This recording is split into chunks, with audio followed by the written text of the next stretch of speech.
আসসালামু আলাইকুম প্রিয় ভিউয়ার্স, আমি এখন এই মুহূর্তে অবস্থান করছি সেই একটি আলোচিত একটি ঘটনা, যেটা বঙ্গবন্ধু শেখ মুজিবুর হত্যার আসলে অভিযোগে তাকে ফাঁসি দেওয়া হয়েছিল।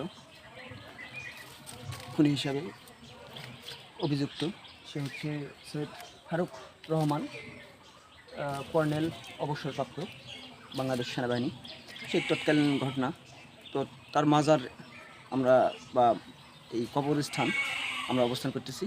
এটি নওগাঁ জেলার মধ্যে অবস্থিত, নওগাঁ সদর উপজেলা বর্ষালী ইউনিয়নের মারমা গ্রামে সাহিত্য আছেন তার কবর চিরনিদ্রায়। এখানে দেখা যাচ্ছে তার জন্ম তারিখ 9/8/1946, আর মৃত্যু তারিখ বা ফাঁসি কার্যকর হয় সেই তারিখ 27 জানুয়ারি 2010, অর্থাৎ 2010 সালে তার ফাঁসি কার্যকর করা হয়। তৎকালীন আওয়ামী লীগ সরকারের আমলে তার বাবাকে, শেখ হাসিনার বাবাকে, বঙ্গবন্ধুকে হত্যার আসামি হিসাবে তাকে এই রায় দেওয়া হয়। তো আসলে বাংলাদেশ সেনাবাহিনীর সেই অফিসারের কর্নেল ফারুক যেখানে চিরনিদ্রায় সাহিত্য আছেন কবরস্থান, সেখান থেকেই আমি দেখানোর চেষ্টা করলাম।